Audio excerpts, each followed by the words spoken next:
各位朋友，大家好啊！歡迎嚟到深圳普瑞星耀眼科醫院啊！我係周嘉莉 Lisa， 今日你跟住我哋嘅鏡頭一齊嚟了解啊！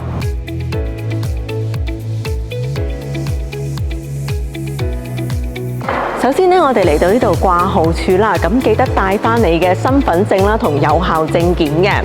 咁辦好咗手續之後呢，就攞到呢一張掛號單。咁我哋一齊嚟上2樓去屈光科了解一下。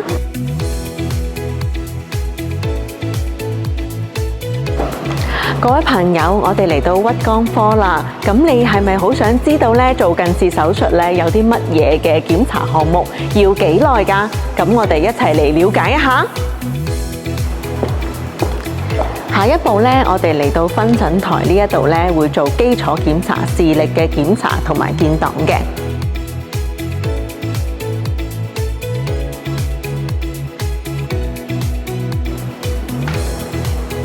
喺呢度呢，我哋就完成咗一個裸眼視力啦，同埋背鏡視力嘅。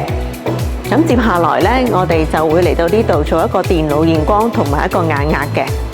咁我哋做完電腦驗光之後呢，就可以知道我哋客觀嘅屈光度數啦，同埋角膜曲率嘅。咁下一步呢，我哋就要做呢一個眼壓機啦。咁下一步呢，我哋就去綜合驗光咯喎。咁我哋就嚟到綜合驗光室呢度呢，去做綜合驗光啦。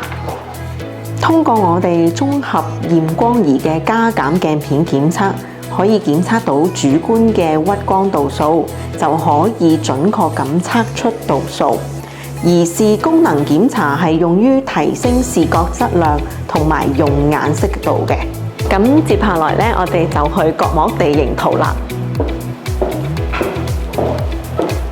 角膜地形圖3維眼前接分析儀檢測角膜嘅形態、厚度同前房空間。咁我哋做完角膜地形圖之後呢，就會做呢一個角膜嘅生物力學檢測啦。角膜生物力學係用嚟排查潛在嘅隱性圓錐角膜風險。檢查完之後呢，我哋就做呢一個 series 嘅檢查啦。角膜地形圖可以獲得個性化嘅角膜形態數據，幫助定製專屬嘅手術方案。咁下面呢，我哋就去特檢區做剩低嘅檢查項目啦。然後我哋嚟查眼軸嘅長度、角膜內皮細胞嘅計數，評估返近視類型，分析角膜曲率同埋眼軸長度，檢測角膜內皮細胞嘅狀態、數量啦，係咪正常？完成晒啲檢查之後呢，我哋就嚟到呢一度呢散瞳啦。我哋瞳孔散開咗之後呢，就嚟到 OCT 室呢一度呢，去做一張超廣角嘅眼底照片啦，同埋 OCT 去睇返眼底啦，同埋視網膜病變嘅情況。咁散瞳完成咗之後呢，我哋要再做一次電腦驗光啦，同埋眼壓檢查，同埋綜合驗光嘅。做晒啲檢查之後呢，我哋就可以攞個報告呢俾醫生睇㗎啦。醫生好。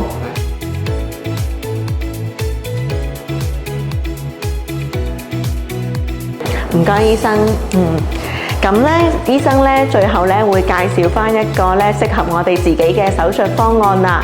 咁我哋成個檢查咧就已經完成咗㗎啦。希望呢一份指南咧可以幫到大家。